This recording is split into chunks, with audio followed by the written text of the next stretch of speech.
Pronto.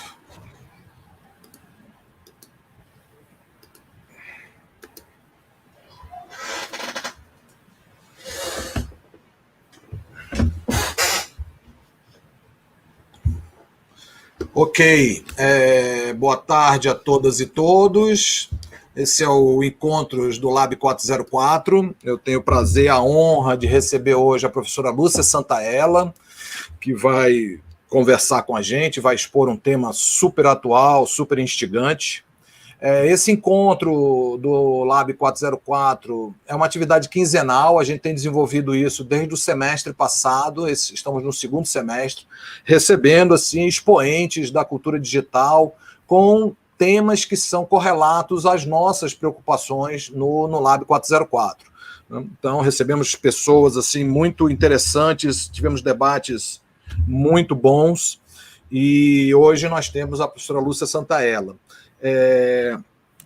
Todos esses debates eles estão no nosso canal no YouTube, né, Lab 404, onde vocês estão assistindo agora, estão todos armazenados lá, e vocês podem consultar os eventos passados. Nós temos também uma newsletter, eu vou passar os links depois aí pelo chat. Essa newsletter também é fruto do trabalho que a gente tem feito no Lab 404. Nós temos canais que são os canais de interesse das pesquisas em desenvolvimento, e a partir desses canais a gente tem trocado em uma plataforma de trabalho colaborativo chamada Slack, todas informações, artigos, eventos, etc., e resolvemos compartilhar isso com uma newsletter. Então, convido vocês a conhecerem e, se tiverem interesse, a assinarem também a newsletter gratuita, chega por e-mail, e é uma newsletter quinzenal também, certo?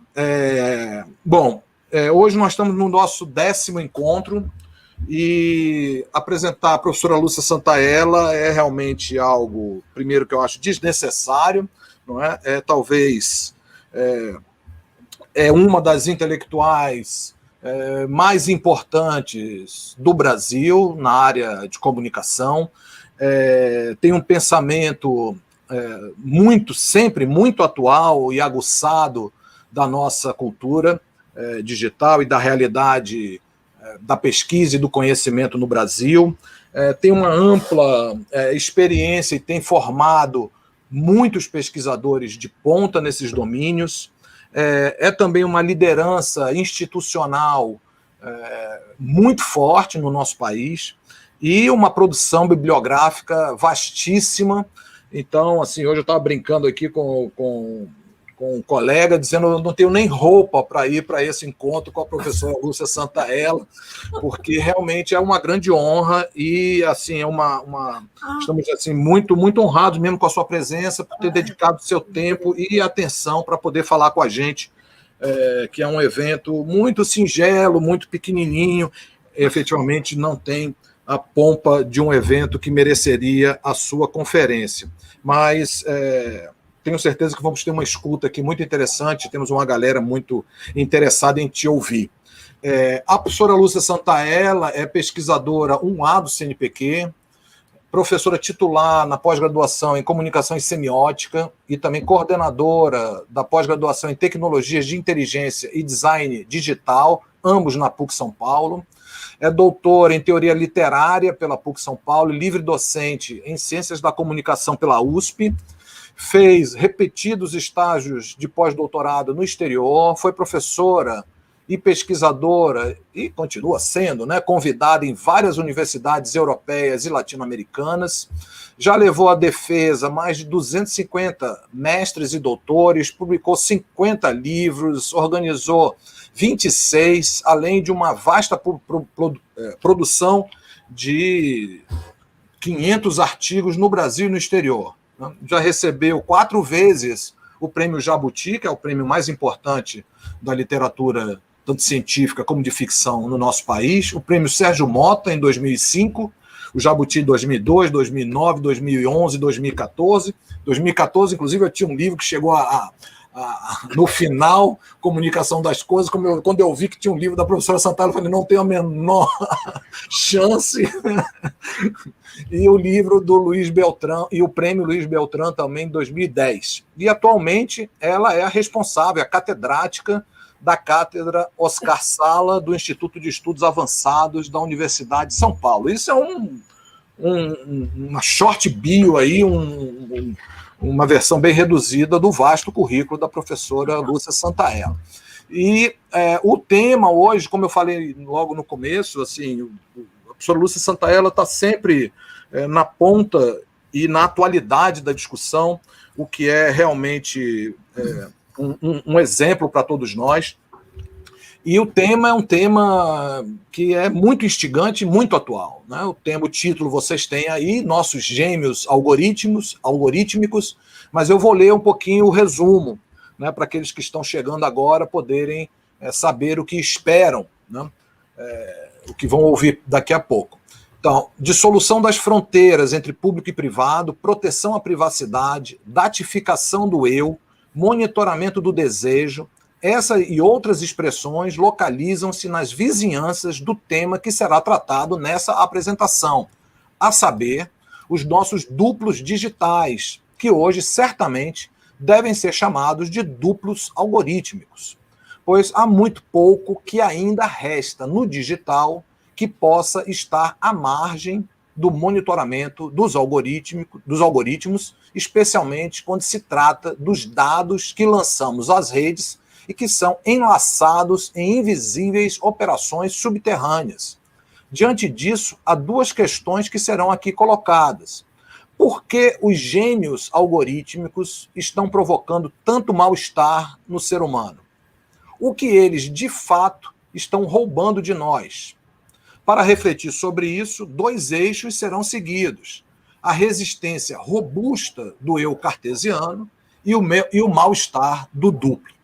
Então, nada mais atual na atual cultura de plataforma, cultura algorítmica. Nós estamos vivendo isso cotidianamente, né, nos diversos fenômenos da cultura digital. Então, tenho certeza que vamos ter aí uma aula sobre esse tema. Espero que todos aproveitem. Então, professora Lúcia Santaella, mais uma vez, muito obrigado. É uma honra, um prazer muito grande recebê-la e passo a palavra para que você possa nos brindar aí com a sua conferência. Muito obrigado. Depois nós voltamos, eu volto para os comentários e também para o pessoal que está nos assistindo, podem aproveitar a oportunidade e fazer perguntas para a professora Lúcia Santaella. Estamos trabalhando muito, estamos muito estressados, estamos vivendo num país de vários desastres, mas uma das coisas legais nesses eventos é que nós podemos nos aproximar de pessoas estando em outros lugares, né? Então, é muito bom pessoas que estão aqui no chat, que podem estar em vários lugares do Brasil ou do mundo, poderem interagir agora com a professora Lúcia Santaella. Então, eu vou estar recolhendo aqui perguntas pelo chat e passarei à professora Lúcia Santaella após a sua conferência. Então, Lúcia, muito obrigado mais uma vez. A palavra é sua. Boa tarde. Boa tarde, André. Boa tarde a todos e a todas. Nem preciso e nem consigo expressar quanto prazer eu tenho de estar aqui com vocês, a convite do André, para esse laboratório, não é, que está trazendo tantas pessoas interessantes para que a gente possa aprender com elas. Eu tenho uma admiração profunda pelo André. Aliás, devo dizer que vai além da admiração. Faz 20 anos que eu leio assim assiduamente, repetidas vezes, tudo que o André escreve. Acho que nosso trabalho apresenta uma certa sintonia, no sentido da gente estar sempre, não é, com sinais de alerta bem despertos, e não é só um prazer, é uma honra. Obrigada, André, por ter me convidado, um prazer falar com vocês. Bom, eu não vou compartilhar PowerPoint, eu tenho trabalhado muito, não é, de 10 anos para cá, o que vem acontecendo no mundo digital é assim, atordoante. É atordoante, porque as transformações são tão vertiginosas, mas como eu tenho uma formação, aliás, eu digo sempre para o André que eu tenho inveja dele, porque ele tem uma primeira formação em engenharia, então ele lida com essas questões da tecnologia com muito mais savoir-faire do que eu sou capaz. Mas então a gente busca, não é, desenvolver aquilo que a gente tem de melhor e de mais forte.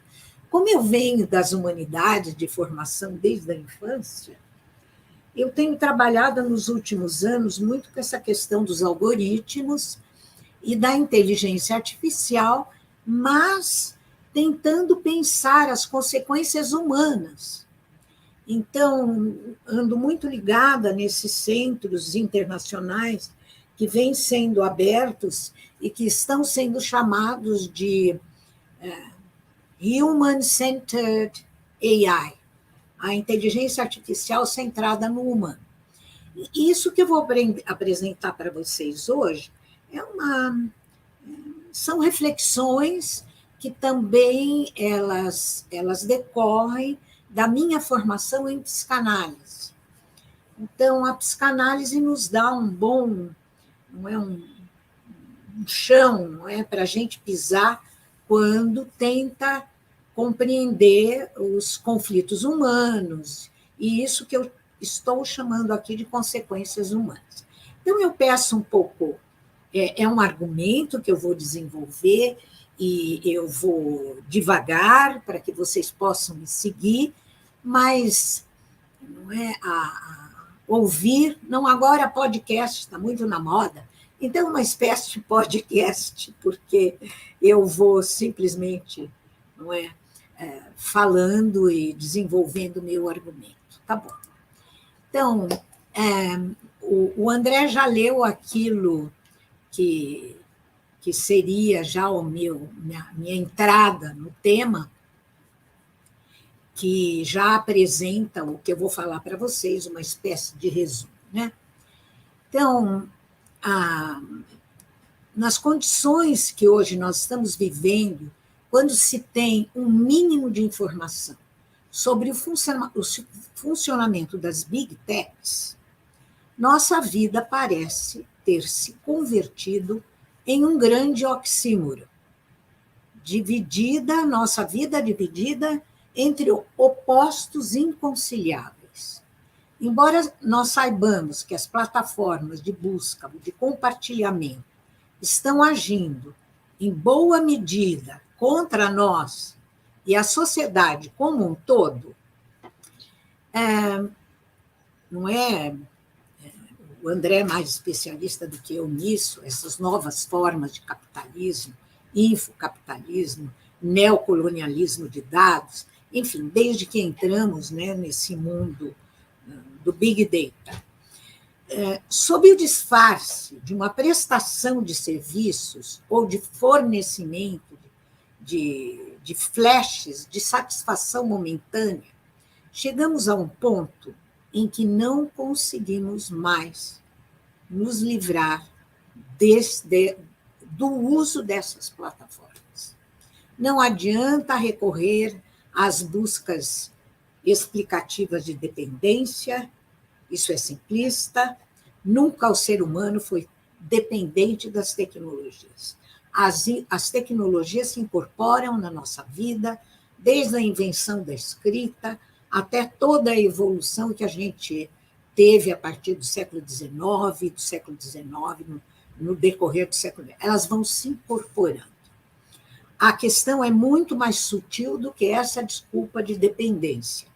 As tecnologias vão se instalando sorrateiramente até tomar conta da vida social, cultural e psíquica, em um processo de incorporação, até o limite da simbiose do humano e tecnologias. Já em 1992, Rabinov, que é um autor que eu gosto muito, aliás, ele é um grande leitor de Foucault, ele que escreveu um livro inteiro, Foucault Reader, declarava que a biotecnologia está provocando a emergência de uma nova ordem para a produção da vida, da natureza e do corpo, através de intervenções tecnológicas baseadas na biologia. Através delas, a natureza será conhecida e refeita até se tornar artificial, tanto quanto a cultura se torna natural. Eu venho desenvolvendo essas ideias, não é, dessa junção da tecnologia com a biologia desde o começo dos anos 2000. Nessa medida, a diferença entre natural e artificial perde completamente qualquer sentido. A ideia dos gêmeos digitais chegou para mim por meio de Henri de Kerckhoff. Eu devo declarar a fonte, não é? Que não veio de mim, ele que comentou comigo. Nós estávamos no Festival da Imagem da Colômbia, em 2019, pouco antes da pandemia, e ele falou para mim: Lúcia, você já percebeu que nós estamos criando gêmeos? Ele falou em inglês. Nós estamos criando digital twins. Bom, eu achei a ideia muito interessante e, desde então, fiquei bem colada, não é? Fiquei curiosa para ver o desenvolvimento que ele ia dar para essas ideias sobre os gêmeos digitais. No mundo digital, no mundo empresarial, já existe essa expressão digital twins. Ela é definida como modelo de simulação de produtos. Mas a ideia veste como uma luva as simulações do eu na vida digitalizada. Para Kerckhoff, o ser humano está incessantemente produzindo gêmeos digitais. Então, é dele essa frase, ele escreveu em 2020, depois do nosso encontro: imagine que em nosso smartphone, estou citando Kerckhoff, vive um gêmeo digital, uma entidade feita de Big Data, que lhe dá a resposta mais precisa sobre seu destino, sua saúde, a próxima coisa que você tem que fazer, a única pessoa com que você deve ou não se casar. Tudo isso se torna uma extensão fenomenal desde que o gêmeo digital cresceu e agora se chama Alexa, assistente da Amazon.com. E este também é um problema muito sério, porque continuamos a pensar que ainda somos nós que tomamos as decisões. Essa ideia, não é do Kerckhoff, agora quem fala sou eu, ela pode ser amplificada para além da Alexa e nos servir para definir todo o processo de criação e desenvolvimento contínuo de gêmeos digitais a partir dos rastros ininterruptos com que cada um de nós vai alimentando as plataformas que frequentamos. Gêmeos que, segundo Harari, sabem muito mais de nós do que nós mesmos. Não precisava o Harari dizer isso, a gente experiencia isso cotidianamente, quando você escolhe lá um livro e no dia seguinte vem uma série de outros livros que evidentemente nos interessam, que a Amazon manda para nós. Em outro escrito, em coautoria com a Maria Pia, que, aliás, é a companheira dele agora, do Kerckhoff, na Itália, eles acrescentam valiosas informações num texto mais recente sobre os gêmeos digitais. Eles inserem os gêmeos no contexto de uma nova tendência evolucionária denominada sistemas autônomos simbióticos. Em inglês, Symbiotic Autonomous Systems, que envolve aprendizagem de máquina, inteligência artificial, portanto, aplicada ao acúmulo mundial de Big Data em tudo e que resultará da expansão, tanto maquínica quanto humana, convergindo para uma simbiose, quer dizer, uma interpenetração íntima entre humanos máquinas e programas em coexistência física e mental. Certamente, isso afetará, inclusive, nossos corpos, mentes e todo o ambiente como um resultado de próteses inteligentes, robótica sofisticada, algoritmos para tomada de decisão, assistentes digitais afetivos e sensíveis. O nível, não é, de desenvolvimento hoje da computação afetiva é impressionante. Nós vamos ter uma palestra lá no TID sobre isso, enquanto as teorias sobre reconhecimento de emoções no rosto humano chegam a 7 categorias. Hoje, a inteligência artificial, os algoritmos de inteligência artificial são capazes de reconhecer 28 modalidades de categorias de emoção no rosto humano. Então, não é essa evolução, é claro que ela é perturbadora, é inquietante, mas ela está aí, em modos inteiramente inéditos de habitar o espaço-tempo, e que Felice acertadamente chama de novas formas de habitar em uma cidadania digital. Os autores, não é, o Kerckhoff e a Maria Pia, citam Manuela Veloso no seu prognóstico de sistemas de IA em constante simbiose com quaisquer informações na web, com outros sistemas de IA, com humanos próximos ou não.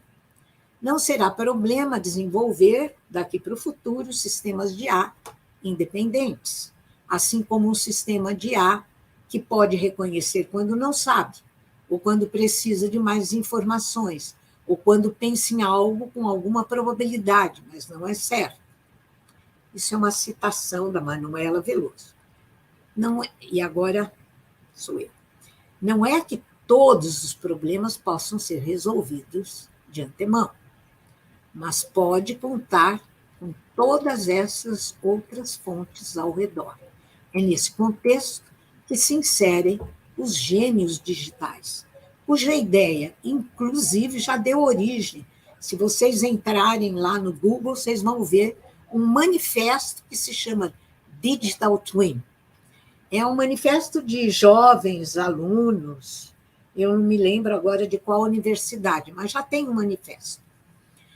Então, o conceito já tem história, e segundo o Kerckhoff e a Maria Pia, ele foi concebido há algumas décadas como um instrumento de engenharia que aumentaria as máquinas com um duplo digital, para monitorar motores, turbinas e também robôs complexos e caros.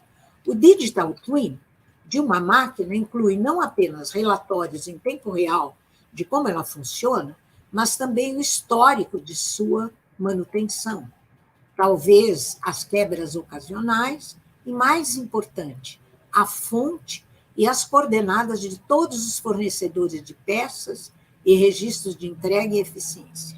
Em muitos casos, o gêmeo digital permite reparos automáticos da mesma forma que regula as funções normais. O conceito de geminação, de gêmeos, é de interesse não apenas para engenheiros, mas também para planejadores de cidades, estrategistas militares, operadores de sistemas de segurança, educadores, treinadores e uma série de outros gerentes de operações complexas. O planejamento está em curso para estender e aplicar o conceito a empresas, cidades, regiões e, por que não, até mesmo a países inteiros. Depois de 2018, contudo, a coisa, não é? Ela vai evoluindo, como eu disse no começo da minha fala, numa velocidade. O conceito passou a ser aplicado a cada um de nós, ser humano na sua existência singular. Aliás, suas sementes foram plantadas já em 1987, com o Knowledge Navigator, puramente conceitual da Apple, tendo amadurecido ao longo desse tempo até a Siri da Apple, o Cortana da Microsoft, o Bixby da Samsung, assistente do Google e, particularmente, a Alexa da Amazon. O ano passado não, a gente até perde, né? Era 2019. Eu tinha uma dentista e ela me atendia e ela falava para a Alexa, Alexa, comporte-se. Era muito engraçado. Ela falava como se fosse, sei lá, a cachorrinha dela ou alguma coisa desse tipo. Eu não tenho Alexa. Este é, de longe, o sistema mais sofisticado, em parte porque integra o aprendizado de máquina para aprender sobre você enquanto gerencia, responda, classifica e armazena suas consultas. Não se pode negar que são ótimas ferramentas para nos ajudar em nosso dia a dia. E a ambição dessas empresas e de outras é fazer delas suas companheiras para toda a vida. Todavia, o gêmeo digital é muito mais ambicioso do que o companheiro digital. Aí vem os riscos. Não é? Primeiro coloca os benefícios, daí a gente tem que ver os efeitos colaterais. O gêmeo digital é muito mais ambicioso. O objetivo dele é capturar e representar cada um de nós em todos os sentidos e em todos os momentos, passado, presente e até futuro, pois será capaz de prever ou propor movimentos com base no que ele ou ela já sabe sobre nós. Isso é assustador ou não? Claro que é. O pior é que a questão não para aí, mas migra para o que eu passei a chamar de gêmeos algorítmicos. Claro, porque a gente hoje não pode mais falar em gêmeos digitais. Eles não são simplesmente digitais. Hoje eles são algorítmicos, eles são regulados por algoritmo. Não temos apenas um, isso que é importante, mas uma miríade de pequenos gêmeos espalhados nos bancos de dados do mundo. A maioria desses microperfis, adaptados pelo governo e instituições, como Prisma ou Google, são fragmentados pelos usos a que se destinam. Então, a gente não pode pensar numa coisa holística e unitária. Não. São vários gêmeos. Ao governo, por exemplo, só interessa se a gente representa uma ameaça para a comunidade ou se não está pagando os impostos. O Google, por seu lado, quer saber o que cada um de nós lê e constrói o nosso perfil com base no nosso padrão de busca e também no tipo de empresa, não é, que a gente mantém, já que insiste que nossas atividades no Gmail sejam coordenadas com os outros serviços que o gigantesco mecanismo de busca oferece. É um rastreamento, assim, incessante, porque os algoritmos não ficam cansados, não dormem, não têm fadiga, como a gente. Por não sabermos como, ou quanto, ou de que forma esses microperfis são construídos e usados, Kirchhoff e Maria Pia agruparam todos eles sob a bandeira geral de inconsciente digital. Tudo que se sabe sobre você, que você mesmo ou mesma não sabe, e que tem mais efeitos sobre suas escolhas e motivações do que tudo que Freud já nos disse sobre a novela familiar. Eu acho que essa ideia da formação de um inconsciente digital ela é bastante interessante e até mereceria ser tratada, quem sabe um dia eu começo a escrever sobre isso. Por enquanto, no entanto, eu quero chamar a atenção para o fato de que os gêmeos digitais são movidos a algoritmos, ou seja, eles se convertem em gêmeos algoritmos, pois são os algoritmos que agenciam e direcionam os dados que vão compondo os outros de nós mesmos. São algoritmos basicamente dinâmicos, pois precisam atualizar o monitoramento de nossas vidas conforme a vida vai transcorrendo. Isso que é importante. Eles não se fixam. Nós também não. Isso nos faz lembrar. Isso aqui foi uma imagem que apareceu na minha cabeça, porque eu ando lendo bastante esse filósofo que eu acho extraordinário, que é o Sloterdijk. Hoje é considerado o maior filósofo alemão. Nos faz lembrar as espumas do Sloterdijk. A imagem que ele criou em 2006, é o terceiro volume dos compêndios dele, que são chamados de esferas. Ele escolheu para caracterizar sociedades contemporâneas a imagem das espumas.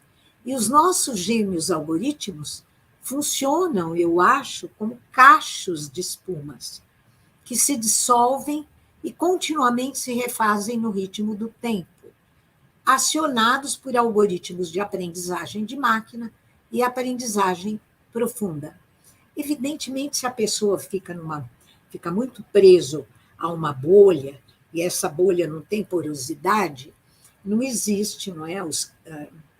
Essa ideia da espuma se dissolve porque a pessoa fica fixada, não é? Isso é um outro tema que eu já desenvolvi em outro lugar.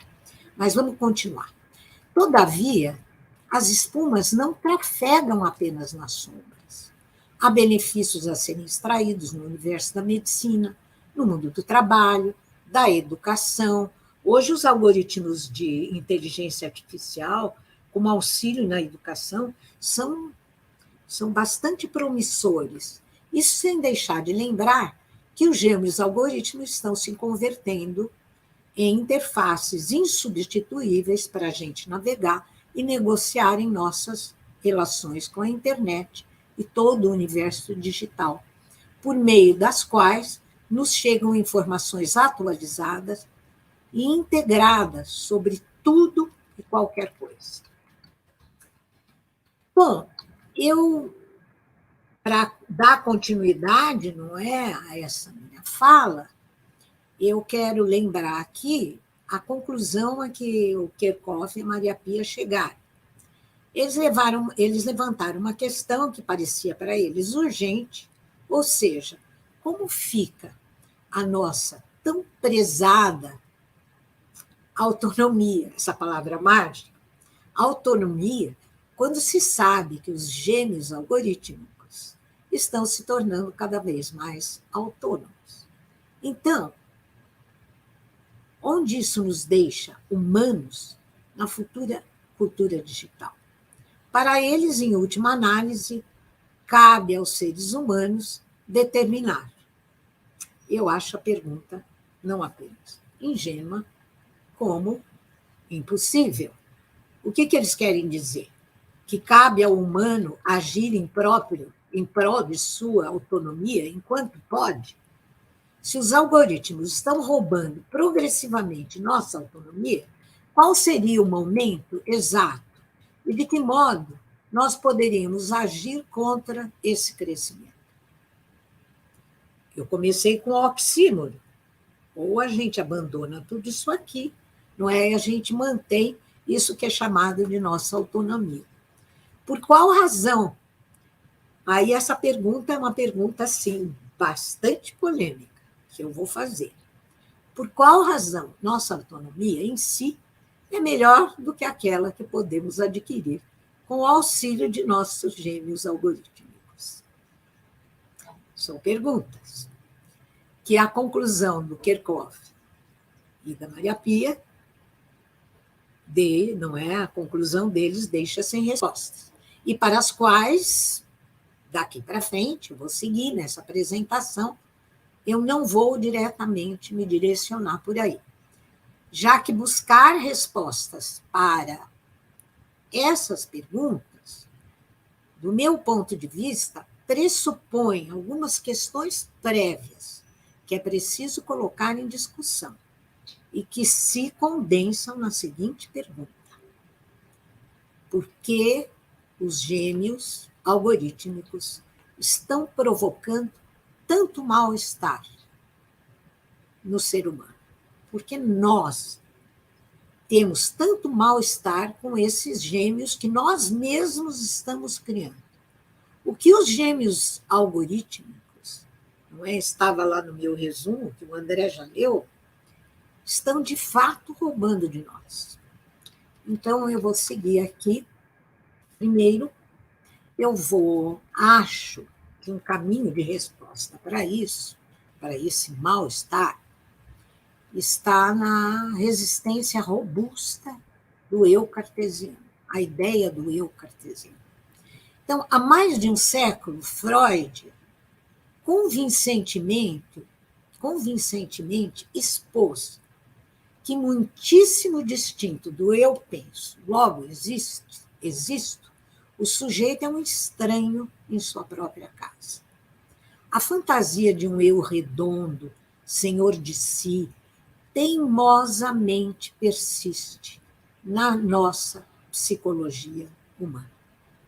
A filosofia pós-estruturalista, que insistiu sobre a morte do sujeito, né, Lacan, Derrida, Foucault, basta a gente ler o último parágrafo das Palavras e as Coisas, onde o Foucault fala da morte do sujeito.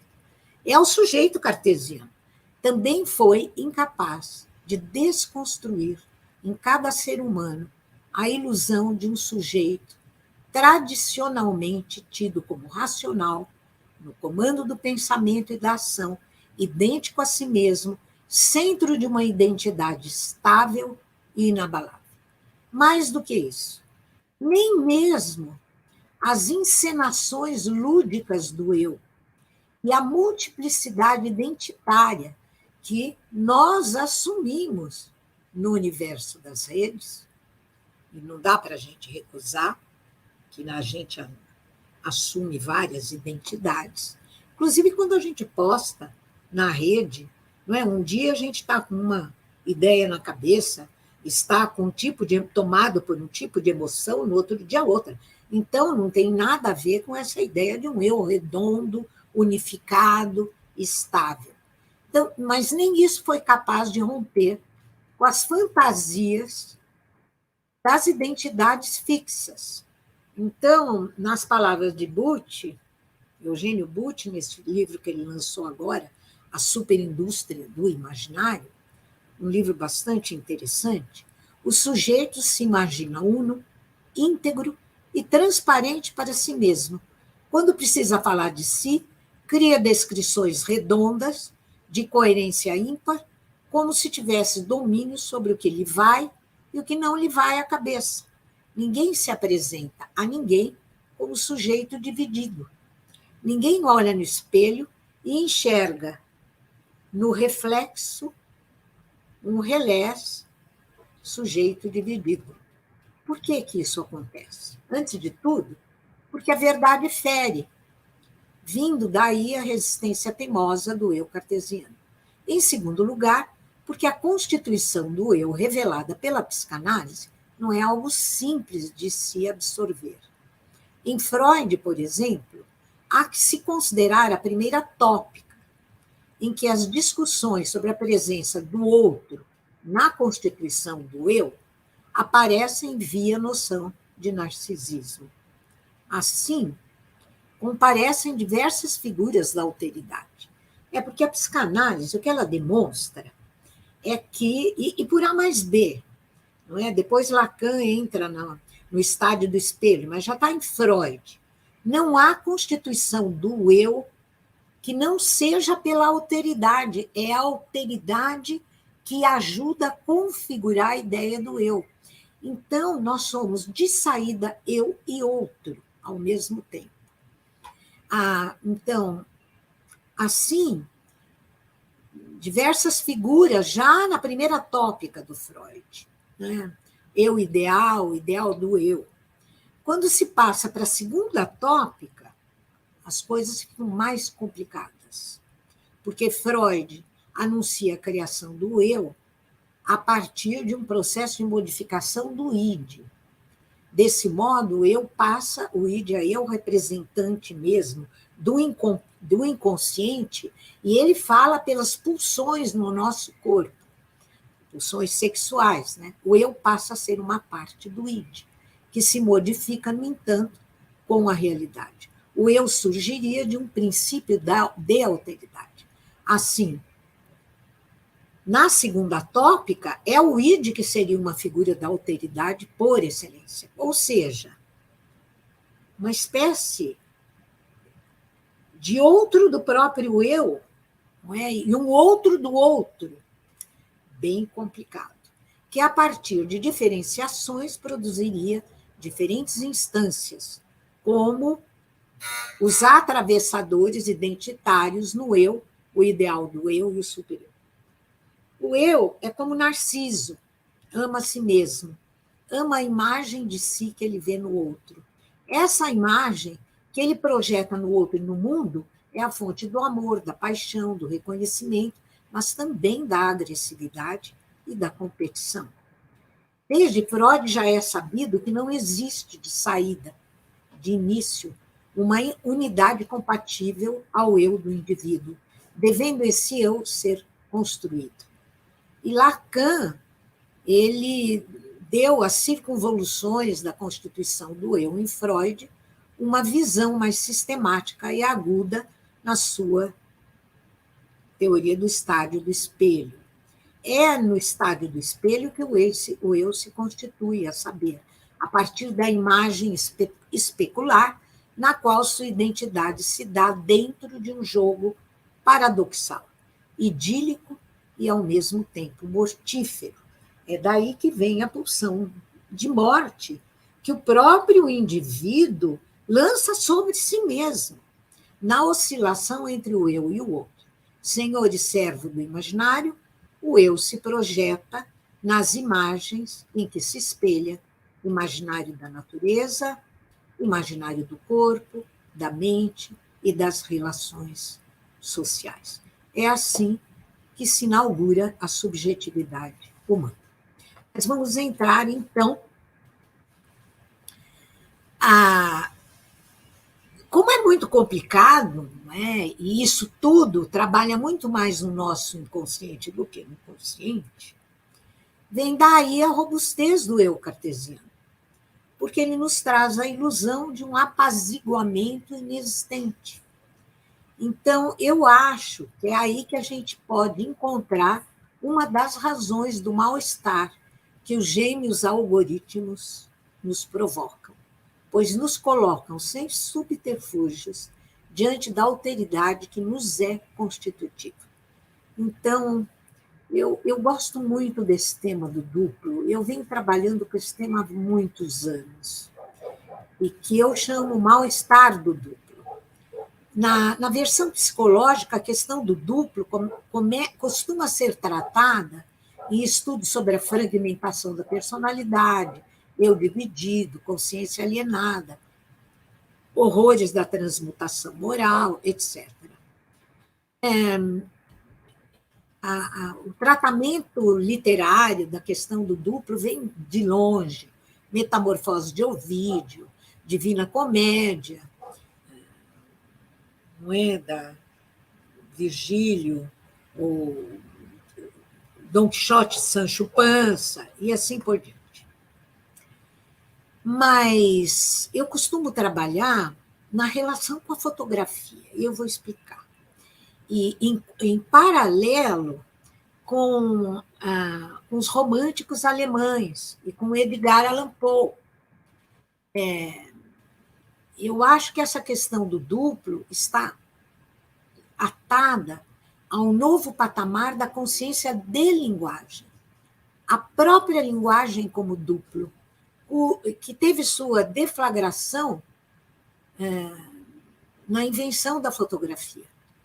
Nós mal podemos imaginar hoje o enorme impacto que a invenção da câmera fotográfica causou nos seus contemporâneos. Nos nossos contemporâneos, né? Contemporâneos da fotografia. De chofre foram postas em crise todas as ilusões da mímese. A imagem do objeto capturado pela câmera, por mais perfeita que possa ser, não é o objeto. É brecha, hiato, fissura entre a imagem fotográfica e aquilo que foi flagrado. Mas olha o mal-estar do duplo aqui. A câmera rouba ao real uma parte do real, mas ao fazê-lo, a maneira de um espelho deforma e refrata esse real de acordo com as leis da representação, a que a câmera está inevitavelmente presa. Então, o que a gente tem aí é uma complexa dialética entre a imagem capturada e o pedaço da realidade que ela rouba, instalando-se aí a cisão entre ambos, o duplo, portanto. Então, foi a invenção da fotografia que trouxe para nós a consciência do duplo. E esse mal-estar do duplo, que eu vou agora comentar, não é?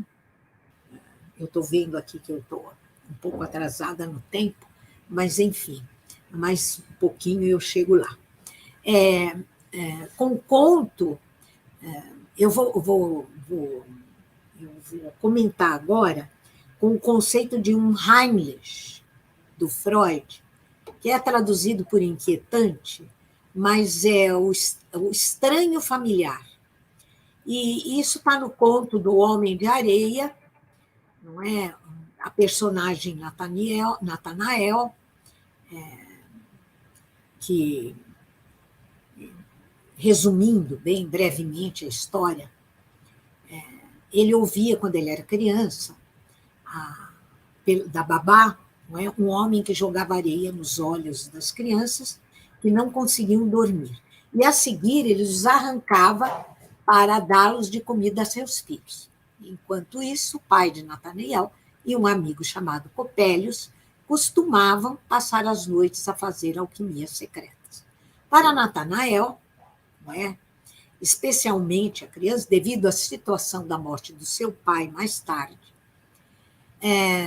o Copélios, esse amigo do pai, passou a ser o verdadeiro representante do Homem de Areia.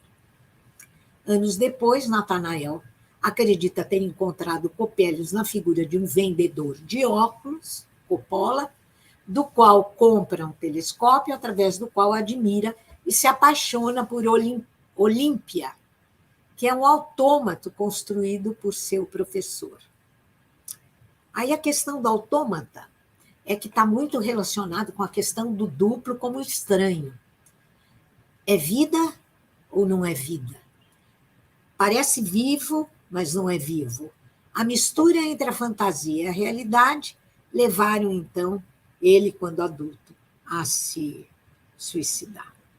Para Freud, o que interessa no texto, e que se liga ao estranho, é o medo de perder os olhos, não é? Que no imaginário infantil está ligado à castração. Mas eu não vou seguir por aí. Eu acho que o que interessa aqui é que o estranho é aquilo que, embora familiar, é também assustador. Então, estão vendo por que eu estou ligando com os gêmeos algorítmicos? Ao mesmo tempo que eles são feitos, nós fabricamos, ao mesmo tempo eles são assustadores. Para Schelling, é tudo que deveria ter permanecido secreto e oculto, mas veio à luz. Daí toda a problemática que a gente tem com a questão da privacidade. Não é? Vem à luz, o oxímoro está aí, vem à luz porque nós próprios postamos, mas, ao mesmo tempo, deveria ter permanecido secreto. Agora, é em Edgar Allan Poe que nós vamos encontrar as reações e respostas estéticas mais agudas à consciência dilacerada pelos duplos. Consciência do ser de linguagem que em nós faz moradas. Tem vários outros contos onde isso aparece, em Cortázar, Las Babas del Diablo, o filme, por exemplo, como chama aquele filme? Ai, meu Deus, desculpem. Blow Up, do Antonioni, se baseou nesse conto do Cortázar, Las Babas del Diablo, e tem um uma outra novela absolutamente extraordinária, que dá continuidade a tudo isso que eu estou falando de uma maneira magistral, que é a Invenção de Morel, La Invention de Morel, de Adolphe Bioy Casares, que está traduzido em português como a Máquina Fantástica. Mas eu vou aqui rapidamente trabalhar um pouquinho o conto William Wilson, do Edgar Allan Poe, que é uma espécie de estudo da perda da unidade psíquica e dos conflitos morais que acompanham a divisão de uma personalidade rumo à sua desintegração. Então, à luz da consciência da linguagem, William Wilson se constitui no mais perfeito exemplar de um minucioso exame fenomenológico da condição de linguagem do próprio eu. Então, é só uma ilusão que nos dá, não é, essa impressão que nós carregamos conosco de que o eu é alguma entidade que está aqui conosco. Não é? O eu é a palavra eu.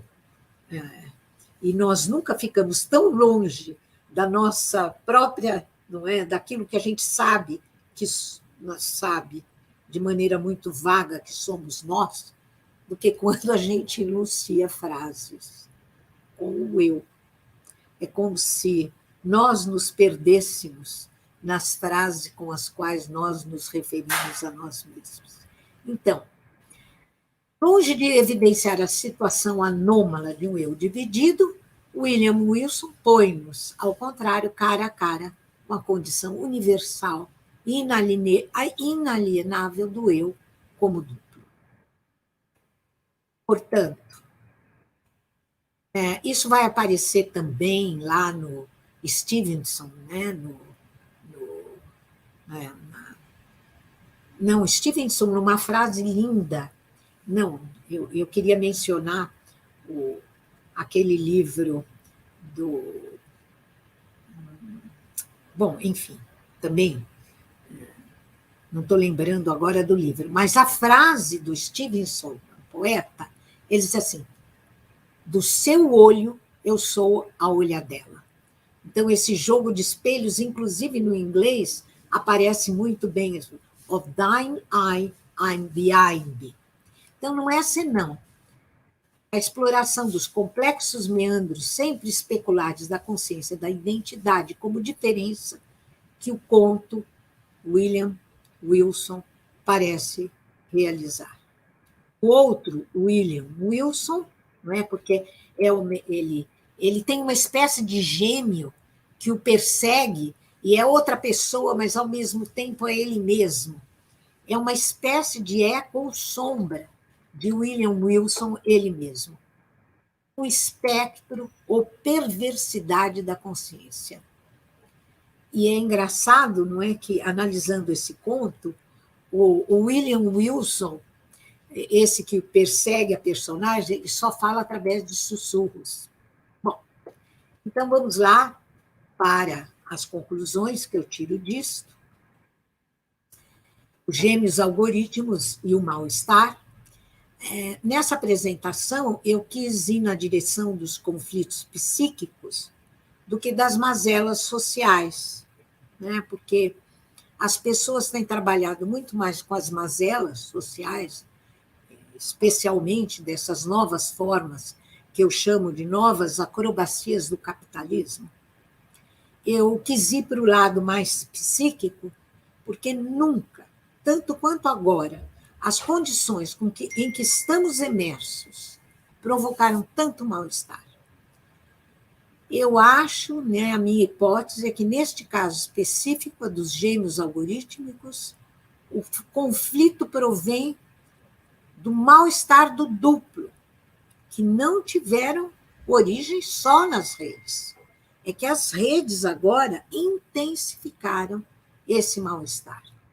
Portanto, o que nós vivemos é uma versão bem mais incrementada do conto William Wilson, que tematizou o zeitgeist da invenção da fotografia, ou seja, do estranhamento, perante os duplos. Não é por acaso que, naquela época, os literatos produziram seus textos de problematização do duplo.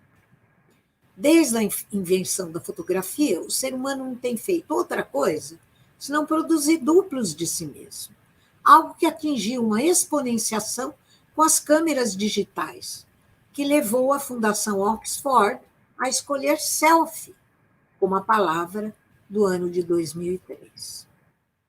Então, não é? Enquanto a gente ainda estava na exaltação perante a multiplicação na superfície das telas de fotos sorridentes, não é? De nós mesmos, nas quais falava tão só e apenas o exibicionismo, as pessoas chamam de narcisismo. Não é. Narcisismo é constitutivo, é puro exibicionismo. Tudo parecia ilusoriamente muito bom. Todavia, 8 anos transcorridos, alimentados pelos rastros que vamos deixando nas redes, os gêmeos algorítmicos não apenas monitoram, mas adivinham nossos desejos, até o ponto de causar alarme. Ou seja, quando se lembra que o estranho é um sentimento associado ao afeto da angústia, desencadeado pela manifestação de um conteúdo que deveria permanecer recalcado, ou seja, uma parte integrante do eu, que destoa das nossas idealizações e identificações narcísicas, faz sentido pensar na angústia que os gêmeos algorítmicos estão provocando por serem justamente o retorno daquilo que as selfies exibicionistas recalcaram. Então, esse mal-estar, minha conclusão, não deveria ir tão longe ao ponto de um exagero e exacerbação da autoproteção. Certamente, a proteção de dados pessoais é um valor humano inviolável, mas isso não pode nos cegar, entretanto, para o fato de que muitas vezes por trás da reivindicação de proteção e de privacidade, um conceito que, de resto, está mergulhado em ambiguidades, via de regra, oculta-se uma noção neocartesiana do eu, que é retroalimentada pelas próprias redes. A saber, ilusões imaginárias de um eu autônomo e unificado que se julga doloridamente ferido pelos gêmeos algorítmicos produzidos por si mesmo. Um paradoxo que, para ser bem divisado, exige, antes de tudo, a constatação lúcida, desculpem a minha conclusão, de que o nosso eu é uma parte de nós permanentemente à procura de si mesmo. Obrigada, era isso, desculpe, acho que eu avancei mais do que 50 minutos. Nada, de forma nenhuma. Muito obrigado, Lúcia. Excelente. Você me ouve bem? Excelente, excelente. Eu tenho várias coisas aqui. Primeiro, precisamos pensar muito sobre o que foi dito. Segundo, tenho várias coisas que eu gostaria de dialogar, mas eu acho muitas pessoas aqui também no chat colocando da maravilha que é poder ouvir a professora Lúcia Santaella, pessoas aqui da psicologia da UNEB, da Federal de Alagoas, da Unicinos, de Pernambuco. Então tem uma galera aí de vários lugares do Brasil. Tem alguns comentários por enquanto, vamos ver se eles se aquecem para as perguntas. Eu acho que estão todos impactados aí pela sua belíssima exposição. Eu queria começar, vou tentar estimular um pouco o debate. Primeiro, assim, dizer que eu acho que você vai na mosca a sua fala final, eu estava anotando isso aqui quando você fala isso no final, que é ir além das bazelas sociopolíticas, né? Culturais, etc. Então você tentou realmente trazer uma discussão a partir dessa ideia do mal-estar e do sujeito, o que é muito, muito interessante e nos permite aí olhar as coisas pelo outro lado. Então, apresenta uma visão complexa e bem interessante desse nosso incômodo, e é algo mesmo que convincente, eu diria, embora eu tenha algumas questões, dúvidas mesmo, em relação ao duplo, né? A esse duplo, mas eu tendo a concordar que é disso que se trata mesmo, embora ele não seja exatamente um duplo, na minha opinião, mas também não sei muito. Vamos conversar aqui. Eu acho que essa perspectiva de trazer para o incômodo, tanto desses duplos que nós não deixamos de produzir, que você coloca aí, então não é questão de... Isso não é uma novidade, nós produzimos duplos há muito tempo, nós temos uma relação híbrida com os artefatos há muito tempo, e isso vai sempre nos trazer esse incômodo. Logo, não lutar contra isso me parece ser uma coisa interessante, a ideia do que você aponta como exagero de autoproteção. Achei isso sensacional. Acho que é bem isso mesmo, né? Não entrar nesse exagero de autoproteção. Mas vou depois problematizar um pouquinho isso mais à frente. Você traz exemplos aí das artes e principalmente da literatura. Estávamos falando antes, a literatura é algo que eu tenho uma aproximação muito afetiva mesmo, e eu fui pegar aqui, escolheram um poema meu do meu livro Coisas, que é esse livrinho aqui, Coisas, tem um poema aí que chama Algoritmo, e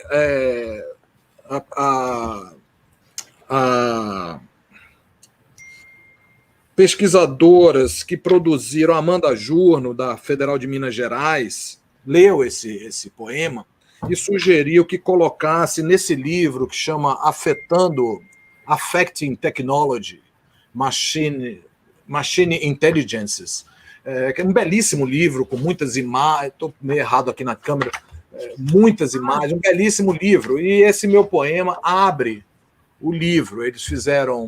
Ele está em português e tem uma tradução que, na realidade... que maravilha!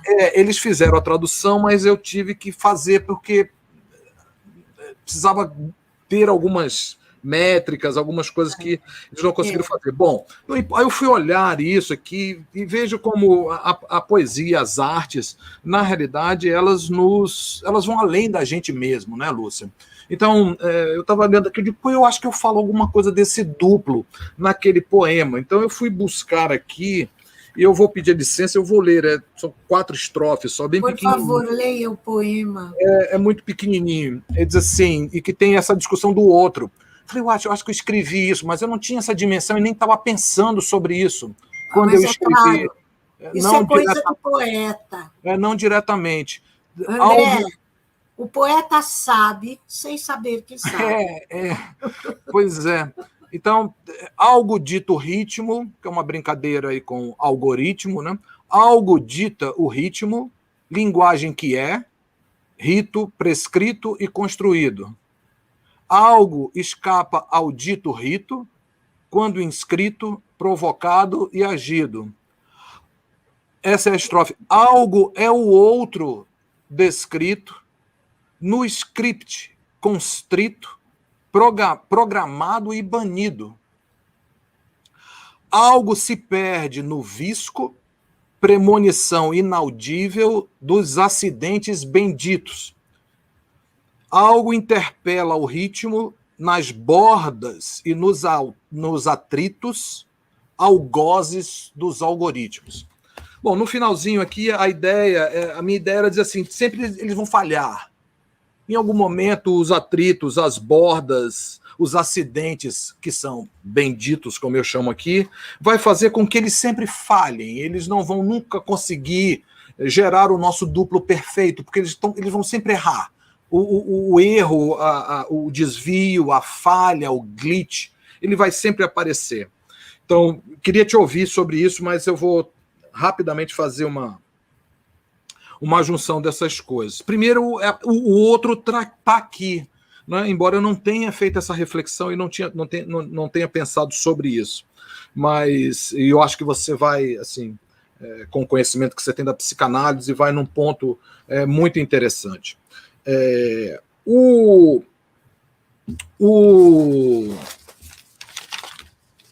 Eu acho que toda essa discussão, a primeira, eu acho que é uma discussão que remete para essa ideia de que eu falei recentemente num evento, essa semana, na realidade, num evento em Buenos Aires, coordenado pelo professor Mário Carlon, da Universidade de Buenos Aires, que trabalha muito sobre circulação de sentido, com Eliseu Veron, etc., que não é muito a minha praia, mas ele me convidou para falar um pouco sobre cultura digital. E depois da minha fala, eu repeti um pouco aquilo que eu falei na cátedra sobre a dataficação da vida. E em um determinado momento ele me pergunta, mas como é que você escapa desse pessimismo? Eu falei para ele, olha, eu não sou uma pessoa pessimista, todo o meu trabalho, meus livros, etc., eu sempre tentei resgatar uma dimensão positiva e tentar apontar para questões emancipatórias da cultura digital. Mas, obviamente, que eu vejo hoje algo que está nos assombrando aí, que você mostrou também brilhantemente quando você vai mostrar o lado perturbador desses duplos, né? E eu dizia para ele que não era uma força da escrita num momento em que eu voltava em 1991, eu estava na França para fazer minha tese de doutorado, eu estava com Pierre Levy, o Kerkhove e outros, nós víamos assim, a emergência dessa inteligência coletiva florida, a inteligência conectiva, como ele falava, da potencial emancipador, democrático, libertário, e tudo isso hoje um pouco ameaçado por essa dinâmica que nós estamos vendo na cultura digital. Então eu quis forçar um pouco a barra. Isso não significa dizer que eu acho que nós temos alguma saída, que não há saída para esse tipo de ação. Eu acho que a sua fala também vai muito num equilíbrio em relação a isso e tentar escapar de perspectivas que sejam muito limitadoras, tanto por um pessimismo exacerbado, ou como você aponta no final, com essa ideia de, como é que você diz, de uma autoproteção, né? Achei isso muito interessante. Então, eu era o Fernando Andache, que é o do Uruguai, ele esteve no Brasil, talvez você conheça ele também. Ele me fez essa pergunta, eu tentei explicar a ele que não era muito essa posição, mas que realmente aquele texto era um texto que eu queria, de alguma forma, apontar para isso. Mas, obviamente, mas por outro lado, nós estamos sempre determinados por esses híbridos ou por esses duplos. Isso está sempre acontecendo, né? Então, nós temos que estar atentos a essa discussão. Uma coisa que eu queria te ouvir, uma primeira coisa, é sobre os meus acidentes benditos, é sobre as falhas. Como é que você vê essas falhas? Como é que você interpreta isso? Em termos de um duplo que não... Ele, na verdade, toda a intenção do algoritmo e a funcionalidade dele vem do momento em que ele quer realmente tentar simular aquilo que eu sou, produzir o meu duplo, o meu gêmeo, né? Mas, na verdade, ele falha muito, porque nós somos múltiplos, né? Nós somos muitos, né? Eu é um outro, né? Dizia Rambo, né? E embora eles sejam muito funcionais, as falhas vão sempre acontecer. Se você vê nessas falhas uma possibilidade de libertação, ou como é que você interpreta isso? Isso é uma coisa que eu queria que você falasse um pouquinho. A outra coisa é em relação à autonomia, que vai finalizar na sua discussão sobre o duplo final, né? Que você diz assim, você vai questionar, vai dizer, bom, autonomia, por que essa autonomia é melhor do que uma adquirida pelos gêmeos algoritmos? Eu falei e o artigo que eu vou fazer para o livro que vocês estão organizando na cátedra vai ser muito centrado, né, na discussão desse autor, que é o Colin Koopman. Eu falei sobre ele. Ele fez um livro que eu acho assim, muito interessante, que é o livro How We Became Our Data. O How We Became Our Data, ele vai dizer o seguinte, olha, não se trata tanto de gêmeos e de duplos. Embora eu acho que vocês estão certos, porque é assim que nós entendemos aquilo. Nós achamos que o algoritmo é um duplo, que vai propor coisas no meu lugar, que vai fazer coisas no meu lugar, que vai agir tentando me modificar. Quando, na realidade, o que o Koopman vai dizer é que os dados somos nós. Não se trata tanto de um duplo, mas de nós mesmos. Então, quando ele vai fazer, você falou em algum momento aqui de um algoritmo que estava a computação afetiva, 28 modalidades de emoção. O Koopman vai dizer que essa construção nossa como dados vai começar bem antes dos algoritmos, na década de 20. E ele diz, por exemplo, que esses padrões psicológicos, que depois foram interpretados como algo que nós temos, na verdade foi produzido a partir de modelos e questionários que tinham que colocar, de alguma forma, algum tipo de personalidade, e a gente acaba acreditando que nós temos esse tipo de personalidade, porque isso vai sendo formatado pelos dispositivos de coleta de dados. Ele vai colocando isso lá em 1920. Ele vai dizer, nós somos isso, nós não somos só isso, obviamente, mas nós somos isso. Então, esses dados, por isso que todo o seu argumento é muito interessante, porque esses gêmeos, esse duplo performativo, que nós sempre produzimos duplo, e que esses duplos hoje são duplos performativos, eles são mesmo, porque todo duplo é performativo. Não é? Desde a fotografia analógica até o algoritmo. Só que o do algoritmo é um novo tipo de performance que faz com que a gente acredite que tem um gêmeo ali, mas quando na realidade ele está tentando me produzir, me dar um formato que eu vou interpretar como sendo algo que me pertence. Então,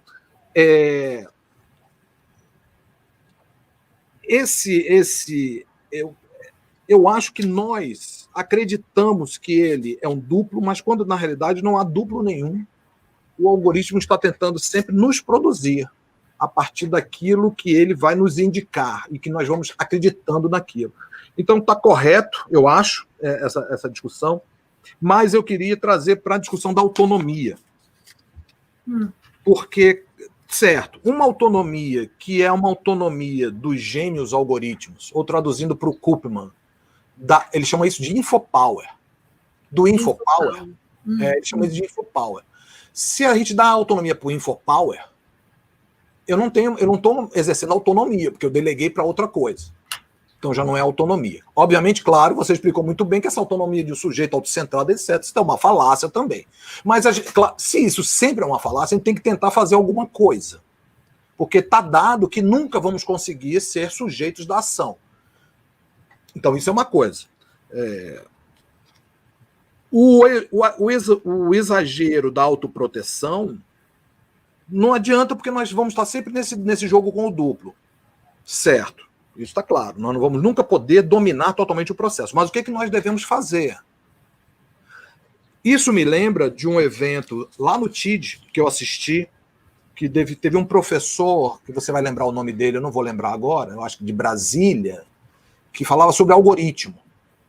Foi convidado... Minas Gerais. Minas Gerais. É o Virgílio Almeida. Isso. Então eu assisti a conferência toda, achei muito interessante, um engenheiro, né, etc, etc. E no final o Guético, o Demi, fez uma colocação que eu achei sensacional, que eu nunca tinha pensado nesses termos. Eu já tinha, obviamente, claro, a gente está falando sempre dos vieses algorítmicos. Do viés, que o algoritmo tem um viés, que o algoritmo tem um viés, que o algoritmo é racista, discrimina gênero, parará, parará, parará. E ele disse, olha, o algoritmo tem que ter viés mesmo. Aí a gente solta para mas por que ele está dizendo isso? Claro, o que ele está dizendo? Nós não podemos, não existe nada que seja neutro. Nós não vamos ter o domínio sobre todas as coisas. Mas nós precisamos dizer algo. Então, nem todo algoritmo deve ser feito, porque o professor dizia, veja, o Google fez agora, o Google, o Facebook, eu não me lembro bem, fez agora um sistema para identificar restaurantes afegãos, E a extrema-direita americana aproveitou isso para atacar os restaurantes afegãos. E ele dizia, então por que fez um algoritmo dessa forma? Já que ela iria com certeza gerar viés ou discriminação. Então o que ele está dizendo? Ele está dizendo o seguinte, a gente precisa, sim, o imponderável está sempre aí. Nós não vamos conseguir centralizar tudo, dominar tudo. Mas nós precisamos fazer alguma coisa. Nem todo sistema deve ser feito, ou os sistemas devem ser feitos dentro de alguns princípios, digamos, da liberdade, da democracia, do respeito à diferença, etc. Então, entendo perfeitamente, não é dizer assim, a autonomia está centrada no sujeito e nós determinamos as coisas, mas também, queria te ouvir o que você acha, que se eu delego isso ao sistema, vai me parecer que eu não tenho nenhuma alternativa a não ser delegar para o sistema, para que o sistema faça isso. Ou se eu não tento me proteger de alguma forma, autoproteção pela autoproteção, não vai acontecer nunca, mas teríamos que fazer alguma coisa. Por que fazer alguma coisa? Por que não fazer alguma coisa em vez de fazer alguma coisa, já que o imponderável está aí? Essa é a minha questão, trazendo de novo para uma dimensão política, né, na realidade. Mas entendo perfeitamente que não é o sujeito centrado cartesiano, não é isso, não é dizer que temos um mundo no qual nós vivemos sem os artefatos, sem o híbrido, sem o duplo, isso nunca existiu enquanto espécie, nunca existiu. Então não é esse mundo, mas o incômodo está aí mesmo, e você vai na mosca, eu acho. O incômodo está nisso, porque nós interpretamos isso como um outro que quer fazer algo sobre mim. Outro dia eu vi uma pesquisa, eu vou finalizar, estou falando muito, uma pesquisa de alguém fez uma pesquisa no TikTok, e uma pessoa que foi uma matéria, e dizia assim, olha, eu não gosto dessas coisas, e por que o TikTok está me recomendando isso? Quando o pesquisador, o jornalista, foi atrás do que essa pessoa via efetivamente, detectou que o algoritmo do TikTok era exatamente essa pessoa. Esse algoritmo não era um outro que estava tentando agir sobre ela. Era ela mesma, que não aceitava ser ela mesma, mas era. Então ela interpretava como um outro, um duplo, um gêmeo, que está tentando me fazer ver coisas que eu não gosto. Quando, na realidade, ela olhava de vez em quando, sim, e como o algoritmo é muito eficaz, o algoritmo do TikTok, ele começou a recomendar. E ela começou a se incomodar porque o espelho, né? O espelho aí, como você apontou.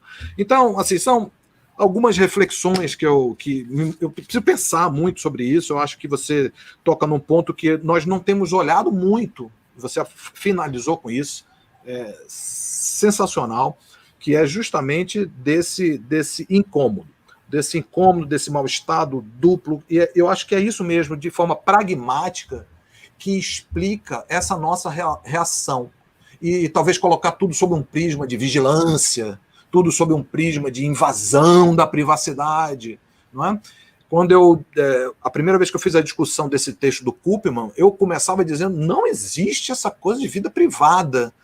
Claro que nós precisamos dela para impedir que uma pessoa invada a minha casa, que alguém roube os meus dados para ganhar dinheiro com isso. Mas, de fato, nossa vida é sempre coletiva, sempre coletiva. Quando algo me afeta meus amigos, minha família, nunca me afeta a mim apenas. A ideia de um indivíduo é uma falácia.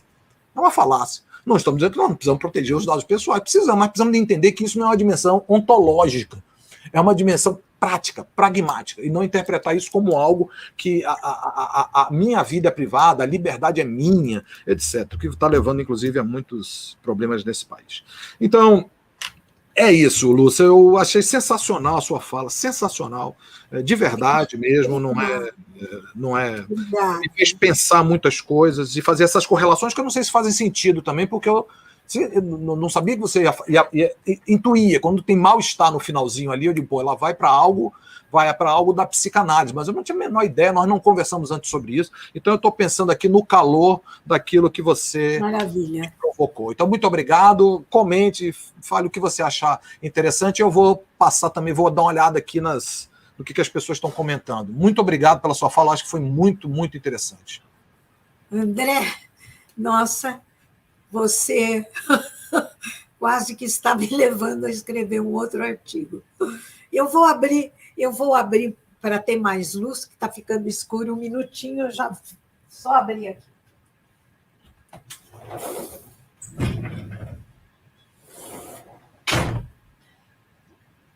André, seus comentários são tão inteligentes que me deixam assim.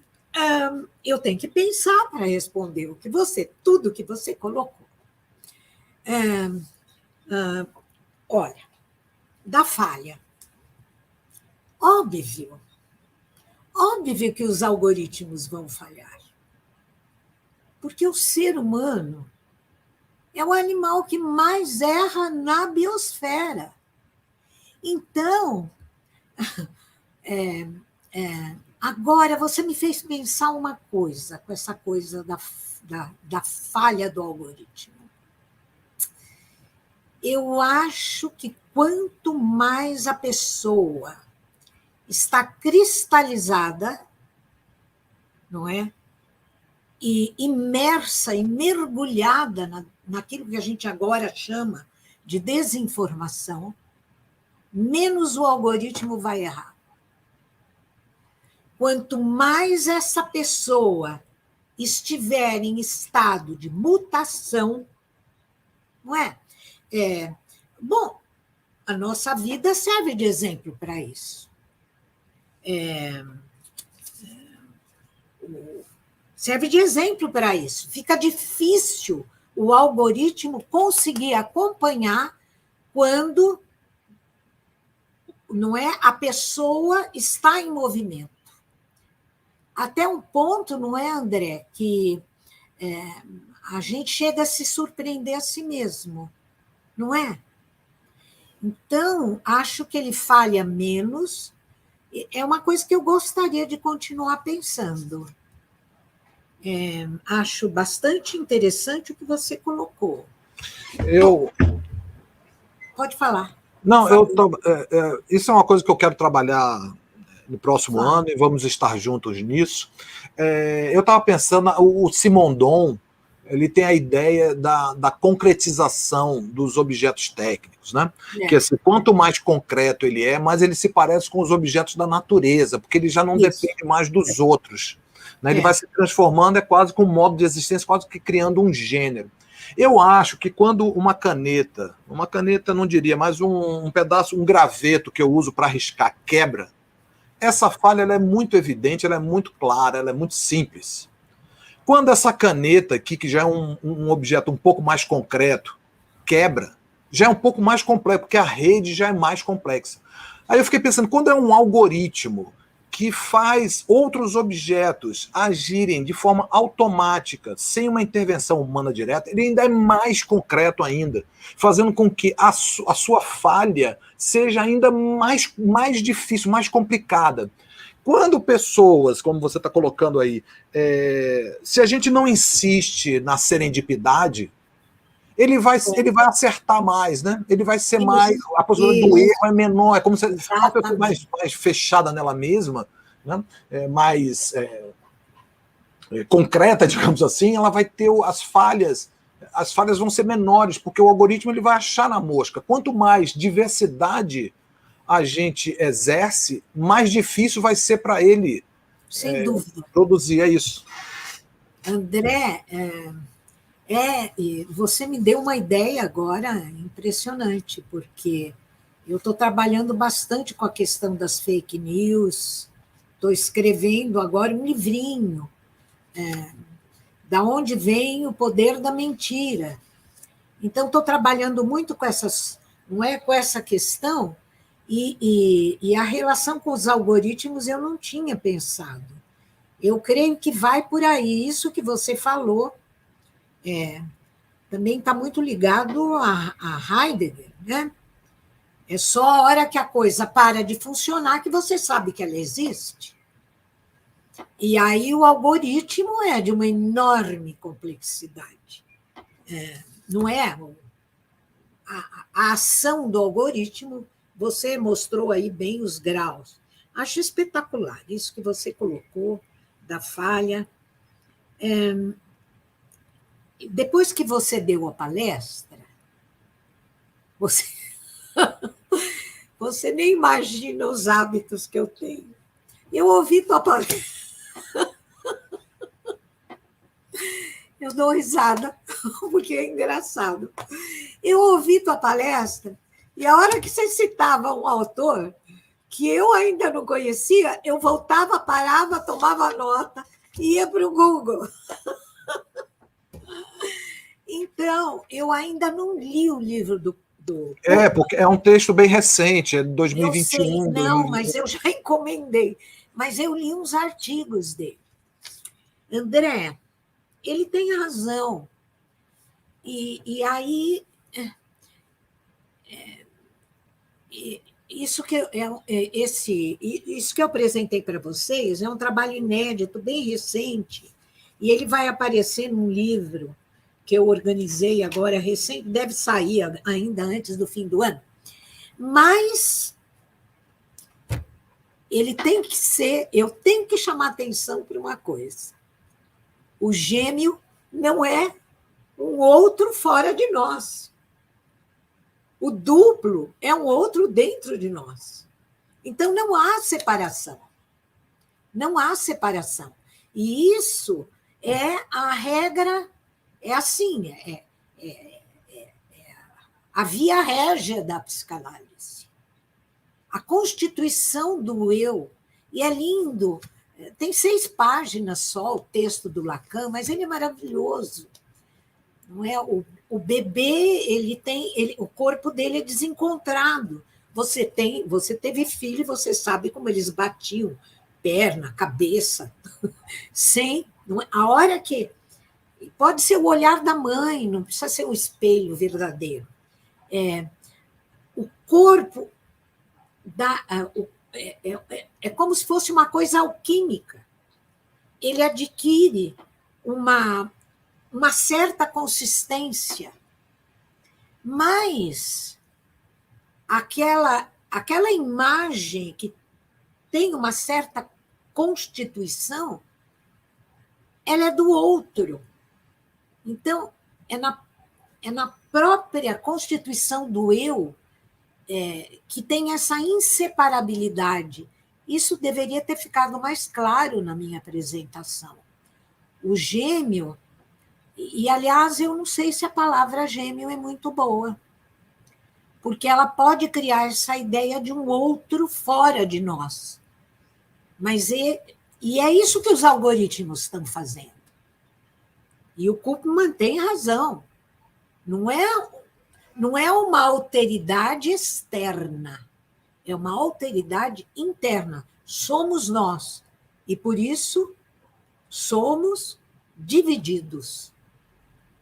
Há uma divisão interna que eu imagino, e a psicanálise não está trabalhando com isso, porque os psicanalistas deviam estar atentos às mutações que estão acontecendo com o humano, e não estão. O que acontece é que agora, com o universo digital, essa questão se intensificou de uma maneira impressionante.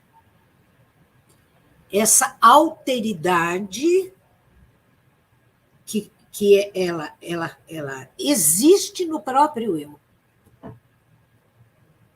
Não é? Você sabe que é uma alteridade no próprio eu e às vezes o algoritmo acerta. Às vezes ele acerta.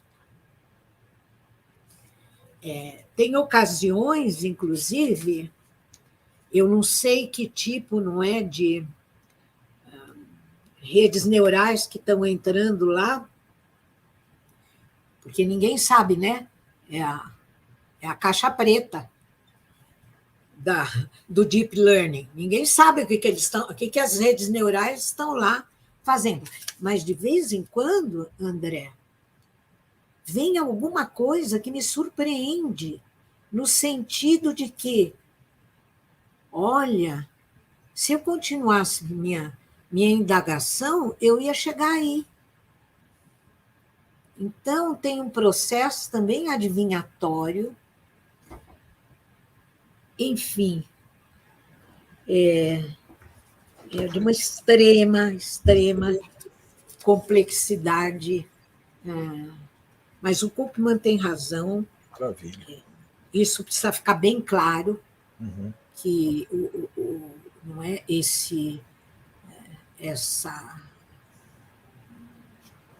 Porque, na realidade, a gente tende a achar que o eu é o nosso interior. Uhum. Mas não. Ele é uma realidade externa. Ao mesmo tempo que somos nós estamos externalizados de nós mesmos. Sim. Bom, agora, essa última questão que você colocou, eu pensei muito depois da tua palestra, pensei muito nisso. O que fazer, não é? O que cada um de nós, que tarefa que nós temos que realizar em termos políticos. Em termos políticos. Eu fiquei bastante assim, depois da palestra do Virgílio, eu fiquei assim também, com essas questões que você trouxe na cabeça.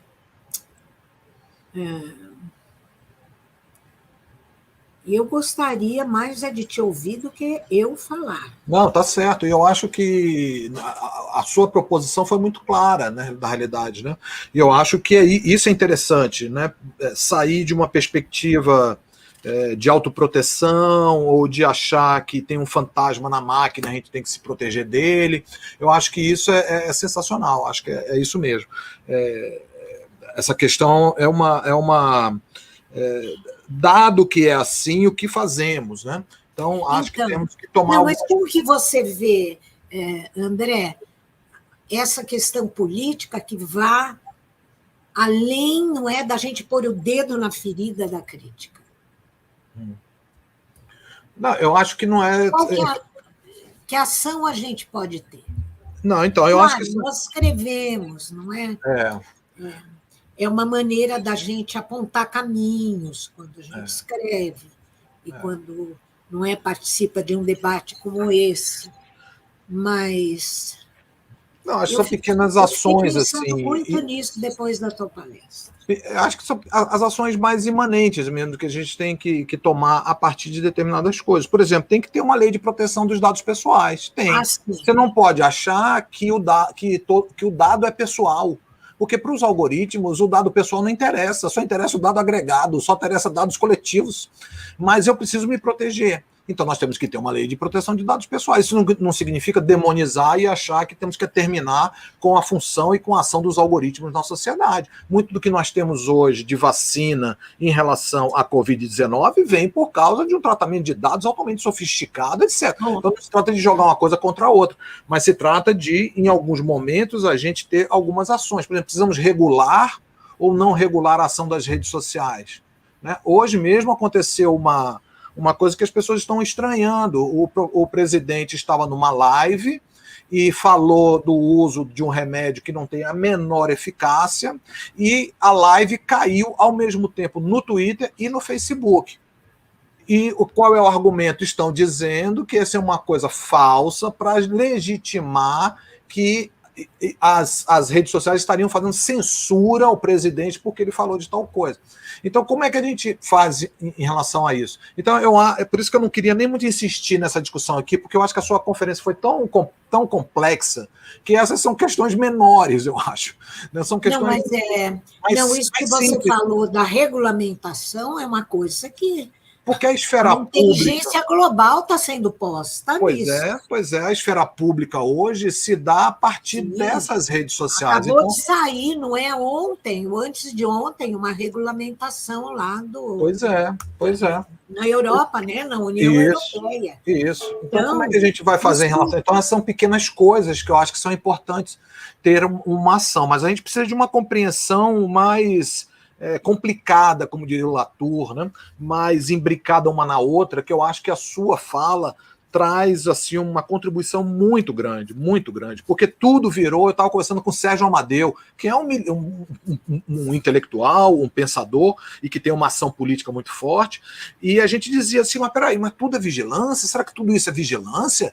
Não, não pode ser interpretado assim, precisa ver isso de outra maneira. E a gente concordava em relação a isso. Né? Mas tem um discurso um pouco hegemônico desse tipo de coisa. Então, claro, temos que fazer alguma coisa, por exemplo, contra as câmeras de reconhecimento facial, porque essas câmeras de reconhecimento facial, utilizada na esfera pública com ação policial, ela, na maioria das vezes, erra contra minorias. Vamos deixar isso correr solto ou vamos ter alguma ação política? Vamos ter ação política. Uma câmera de reconhecimento facial é ruim nela mesma? Não.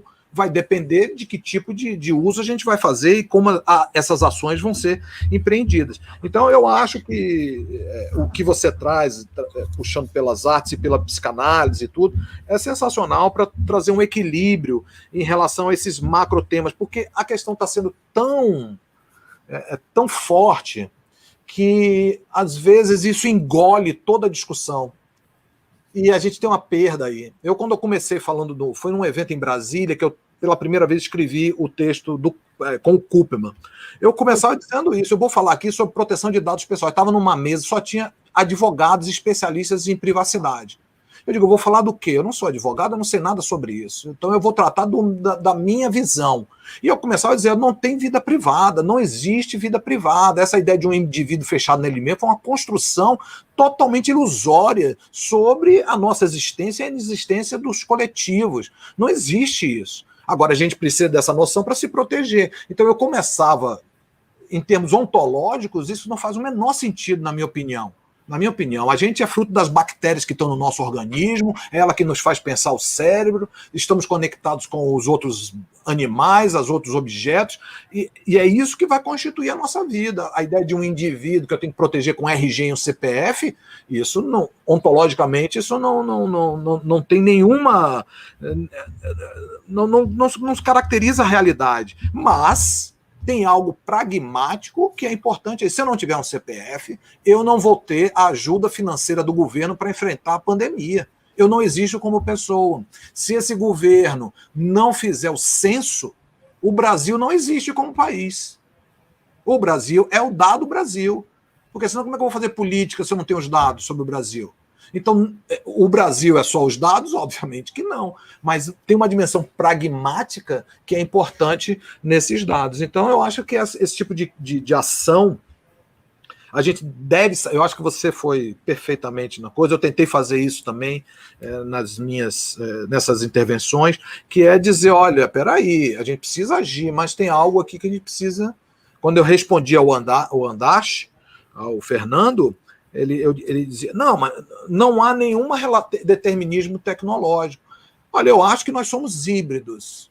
Pensarmos sem os artefatos não tem a menor condição de achar um humano sem lidar com os artefatos. Nunca houve. Então, há sempre uma relação que a gente vai ter que lidar com os artefatos. Isso não significa dizer que nós estamos numa vida totalmente aniquilada pelos artefatos. Não. Mas também eu não vou dizer que a gente pode ter um mundo sem eles, porque nunca teve, né? Só se a gente inventar outra espécie. A nossa nunca teve. Então, beleza, eu quero passar um pouquinho, se você me permitir, já são 17h40, eu não quero abusar do seu tempo. Estou à disposição, André. Maravilha, eu quero passar algumas questões aqui, alguns comentários do nosso público aqui. Muitos elogios, parará, eu vou pular essa coisa. O pessoal aqui da UNEB falando que tem conversado muito sobre essa nova humanidade ligada à cultura digital. Tem uma pergunta aqui do Daniel Lopes, do amigo e professor.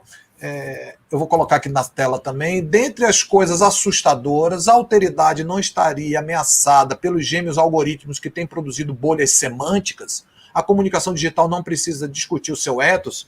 Bom, de alguma forma você falou isso, mas eu vou deixar. Vou pegar mais uma, tá, Lúcia? E aí você faz algum comentário. Tem uma outra aqui que eu acho que vai nesse sentido, mas amplia um pouco. Que é dentro dessa ilusão do self, como a senhora enxerga o futuro da produção do conhecimento por nós acadêmicos? Eu sei que esse é um ponto muito caro à sua reflexão. Muitas de nossas ações também são influenciadas pelos algoritmos, não? obviamente, claro. Exemplo chulo, Google Escola. Né? Então, deixar essas duas aí, como é que você reagiria a essas duas? Depois eu volto para mais duas e a gente encerra. Então, eu acho que a primeira pergunta a gente já discutiu. Acho também. A gente já discutiu, porque é uma questão. Olha, nós somos seres sociais, por natureza coletivos. O humano é social e coletivo, porque o humano fala e a fala é social. Então, de saída, inclusive, só sobrevivemos porque a espécie sobreviveu na biosfera porque é social, por natureza. É por isso que nós ganhamos, não é? O Sapiens ganhou dos Neandertais, devido à sua coesão e à sua capacidade de criar uma cultura de distribuição societária. Muito bem. Mas, olha só, nós somos também seres singulares. Cada vida, cada ser humano é único. Por isso a vida é sagrada. Porque não haverá nenhum ser humano que possa ser idêntico a outro. Basta a gente ver, não é? Para voltar ao tema dos gêmeos, não é? Até gêmeos univitelinos, a mãe não é? E os irmãos imediatamente conseguem diferenciar, porque há traços diferenciadores. Então, nós somos singulares. Bom, como é que nós nos livramos do poder dos algoritmos? Eu não vejo outra saída. Eu não vejo outra saída, eu ligo com a segunda.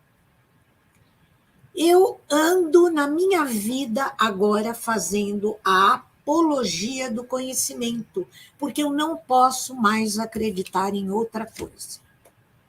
A apologia do conhecimento. Nós temos a nossa vida tem que ser entregue à aprendizagem contínua. E é aquilo que a gente estava conversando, André e eu, a primeira parte das questões que ele me colocou. Ora, se a gente se entrega a este movimento do conhecimento, nós conseguimos driblar os algoritmos. Caso contrário, não vamos driblar nenhum algoritmo. Por quê? Ou seja, o que eu estou querendo dizer, eu não sei, pode ser que seja. Bom, eu tenho estudado bastante como é que eles funcionam, deep learning, fazendo um esforço sobre-humano, porque eu não venho, não é? Por isso que eu falo que eu tenho inveja do André. O André é engenheiro, matemática, essas coisas, mas eu faço um grande esforço. Então, o algoritmo ele tem um trabalho muito grande quando a gente deixa os rastros lá. Se o teu rastro de amanhã é diferente, a gente dá muito trabalho para o algoritmo. Agora, se você estiver parado, porque o que significa aprendizagem? Conhecimento é aprendizagem contínua. E a aprendizagem dá trabalho para nós e, portanto, se você se coloca nesse caminho de aprendizagem, você dá trabalho para o algoritmo também. Eu vejo assim. Eu liguei as duas perguntas. Porque o que eu falei, sabe, eu posso até não ter razão, mas é o caminho que eu encontrei. É o caminho que eu encontrei. Não há saída para as condições que nós estamos vivendo atualmente, senão a entrega ao conhecimento. Vem daí a minha grande admiração pelo André, vem daí. Vem daí. Uma pessoa, não é que nesses 20 anos que eu sigo, é impressionante. Então, tem minha admiração, não é porque eu admiro aquela pessoa. Eu admiro o que aquela pessoa faz. Porque é isso que importa. E isso é político. O que você faz e que consequências isto traz. Que consequências sensíveis vai deixando, não é? É esse rastro que a gente tem que deixar. Né? Posso parecer Maravilha. otimista, mas é por aí. Não é não. Primeiro, obrigado pela gentileza, você é sempre muito gentil e a admiração é recíproca e você é um norte aí, é um norte para a gente. Há muitos anos, não é? Eu não vou dizer que eu fico copiando ou eu fico... Não, claro. Eu acho que, sabe, é uma admiração que brota porque me faz crescer. Você sabe tem algo de egoísta também nisso, não é só altruísta. Esse é o aprendizado, né? A gente bebe dos outros, né? E é recíproco, você sabe disso. Evidentemente. Sensacional. E eu acho que isso que você... com aqueles que a gente admira. Claro. É recíproco, Lúcia. Muito obrigado pela gentileza. E o que você está falando é algo muito evidente mesmo do conhecimento. Muitos ativistas, eles pregam justamente isso, que você tente enganar o algoritmo. Enganar o algoritmo é não aceitar o que ele indica, é indicar outra coisa, é seguir diferença. É justamente isso, é justamente essa produção de diversidade que é do conhecimento, do aprendizado, de buscar diferenças, que vai fazer com que você possa ser o menos... Se você vira um burro de presépio daquilo que o sistema de recomendação te apresenta, exato. É porque você deixou de existir. Exato. Né? Exatamente. A gente tem que usar o algoritmo a nosso favor. Claro. Eu adorei essa ideia de enganar o algoritmo. O Fred faz uma pergunta aqui que eu acho que tem a ver com esse livro que você estava falando e que talvez você possa... Ele estuda, é um doutorando nosso, estuda fake news. Na sua opinião, o algoritmo prefere a desinformação? Ele depende da desinformação para acertar? E eu vou ficar por aqui. A última pergunta, prometo, e alguns que não conseguiram fazer a pergunta, eu peço desculpas, mas nós vamos... Olha, Frederico, o que eu posso te dizer é que ele não tem trabalho nenhum para acertar, porque o caminho já está feito. Então, a desinformação, não é porque com as redes sociais, que são várias, não é? As redes sociais colocam as pessoas em bolhas. Bolhas sempre existiram. Mas nós temos que diferenciar os tipos de bolhas. Então, claro, o André e mais os colegas que a gente admira e que lê, e não apenas brasileiros, mas do exterior, nós formamos uma bolha, mas é uma bolha mutável. Você ouve o outro, aprende com ele e avança. Enquanto que essas bolhas sem porosidade, que são bolhas fixas, evidentemente, as pessoas se apagam em função daquilo que elas recebem dos algoritmos. Não há outra saída. Não há. Tá bom, você pode regulamentar, regulamenta, mas filtrar fake news... Basta a gente ver o que aconteceu nas eleições de 2018. Várias agências, não é, de detecção de fake news, eles detectavam uma, vinha 10 atrás. Então, nós estamos diante de dilemas, mas dilemas tão sérios e que afetam mais profundamente os países que não passaram por processos de formação educacional. Não a educação que é feita para te dar uma profissão e você encontrar um lugar no mercado de trabalho. Quando eu falo formação educacional, é aquela que desenvolve a autoexigência, A autocrítica que nasce da heterocrítica. O dilema, não é, das fake news, e agora acabei de editar uma revista da TechCog sobre deepfake, que vai ser muito mais sério do que fake news.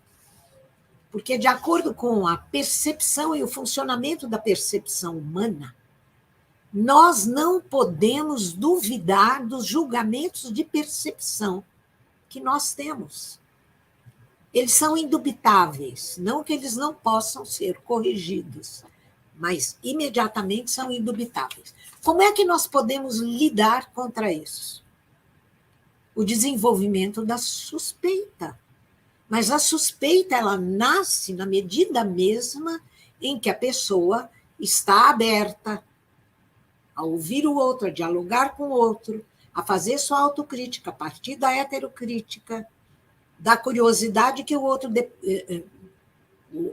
desenvolve em você. Então, isso tudo é lugar comum para nós, porque nós estamos na academia. E nós, que levamos a nossa tarefa com responsabilidade e honestidade, somos privilegiados. Mas a gente sabe, não é, o estado em que se encontra o nosso país em termos de educação.